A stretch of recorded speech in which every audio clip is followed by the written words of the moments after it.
Assalamualaikum warahmatullahi wabarakatuh. Di sini kami akan menyampaikan hasil diskusi kami dari kelompok 3. Perkenalkan, nama saya Sela Diana Dwi Syahiroh dan teman saya Dewi Ratnasari dan Linta Desti. Di sini kami ingin menyampaikan sedikit pengetahuan kami tentang Pancasila dalam sejarah bangsa Indonesia. A. Lambang Pancasila dan artinya. Pancasila merupakan pandangan hidup yang berakar dalam kepribadian bangsa, maka ia diterima sebagai dasar negara yang mengatur hidup ketatanegaraan. Bangsa Indonesia lahir menurut cara dan jalan yang merupakan hasil antara proses sejarah di masa lampau, tantangan perjuangan, dan cita-cita hidup di masa mendatang. Secara keseluruhan, membentuk kepribadian sendiri, sehingga kepribadian itu ditetapkan sebagai pandangan hidup dan dasar negara, yakni Pancasila. Pancasila terdiri atas 5 sila yang tertuang dalam Undang-Undang Dasar 1945 alinea keempat dan disahkan sebagai dasar negara Republik Indonesia, yang terdapat dari bagian perisai lambang negara Indonesia, yaitu Garuda Pancasila. Sila pertama, simbol bintang yang memiliki 5 sudut melambangkan Pancasila, yaitu ketuhanan yang Maha Esa. Bintang melambangkan sebagai sebuah cahaya yang dipancarkan oleh Tuhan kepada setiap manusia, dan juga diartikan sebagai cahaya untuk menerangi dasar negara.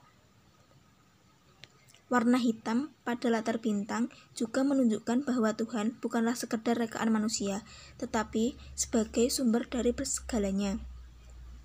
Sila kedua, simbol rantai melambangkan sila kedua, yaitu Pancasila, yaitu kemanusiaan yang beradab, yang terdiri atas mata rantai yang berbentuk segi empat dan lingkaran yang saling menguatkan.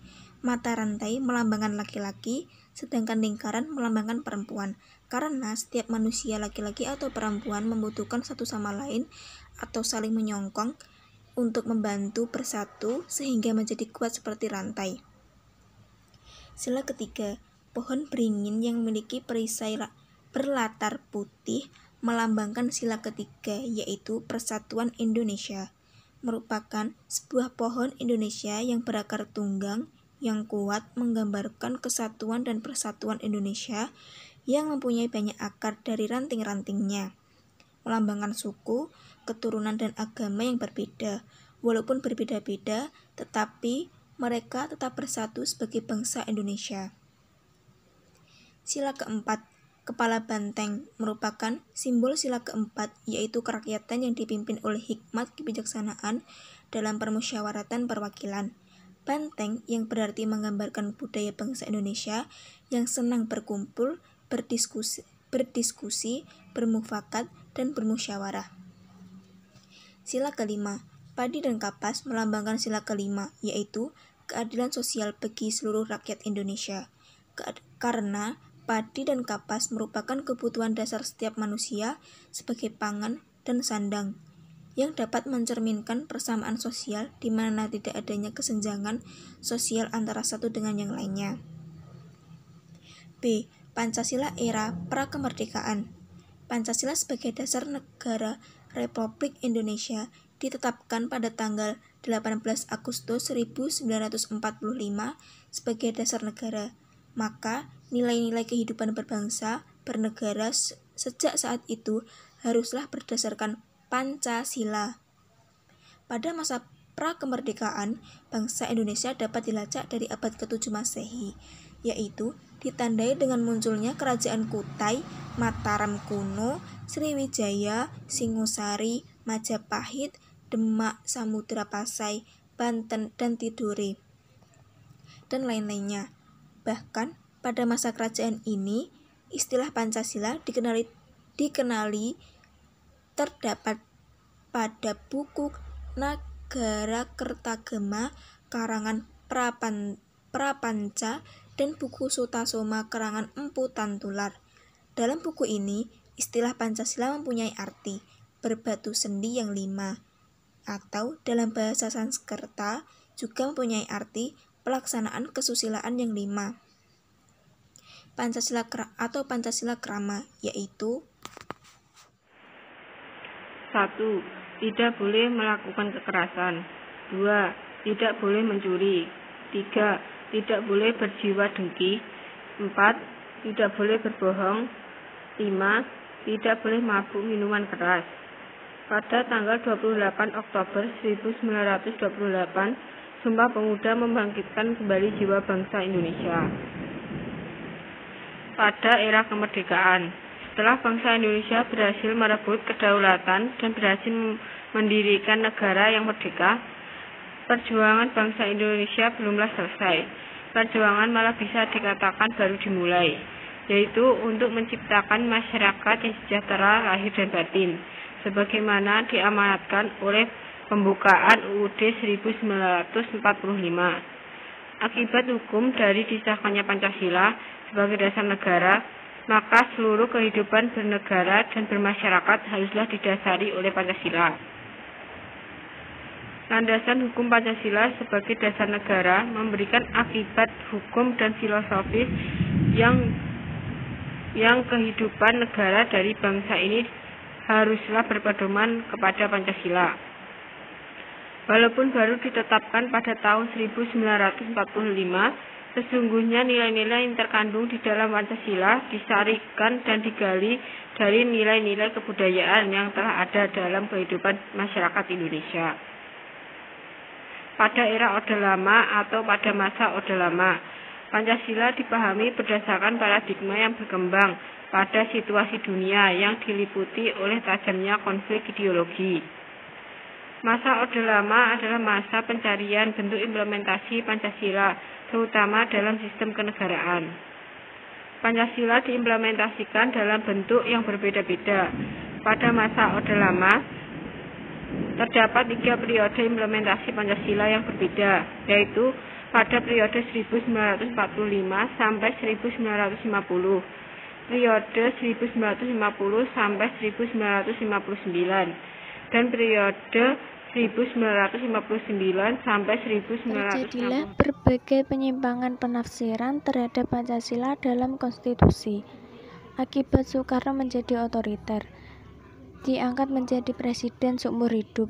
Politik konfrontasi menggabungkan nasionalis, agama, dan komunis yang ternyata tidak cocok bagi NKRI.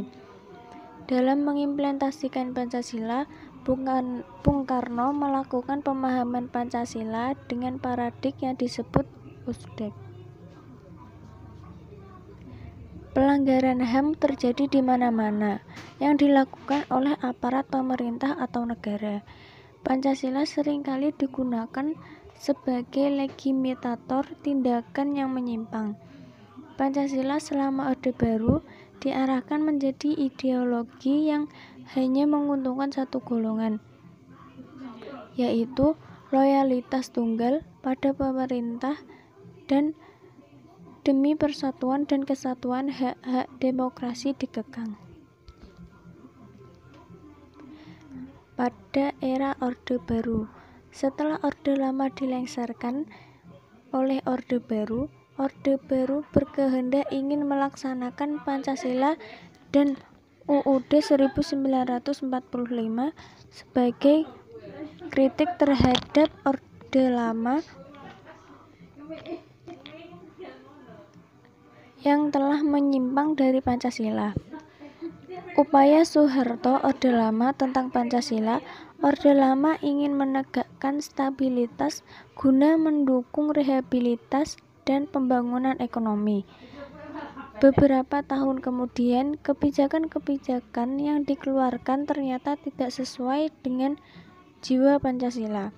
Demokrasi akhirnya tidak berjalan.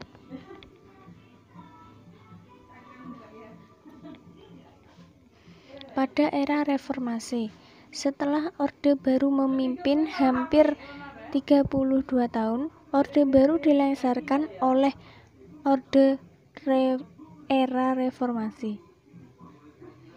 Pada era reformasi, hak-hak rakyat mulai dikembangkan dalam tataran elit maupun dalam tataran rakyat bawah. Rakyat bebas untuk berserikat dan berkumpul dengan mendirikan partai politik, LSM, dan lain-lain. penegakan hukum sudah mulai lebih baik daripada masa Orba. Dalam bidang sosial budaya, di satu sisi kebebasan berbicara, bersikap, dan bertindak amat memacu kreativitas masyarakat. Namun, di sisi lain justru menimbulkan semangat primordialisme, benturan antar suku, antar umat beragama, antar berkelompok, dan antar daerah terjadi di mana-mana. Kriminalitas meningkat dan pengarahan massa menjadi cara untuk menyelesaikan berbagai persoalan yang berpotensi tindakan kekerasan. Banyaknya tindakan korupsi.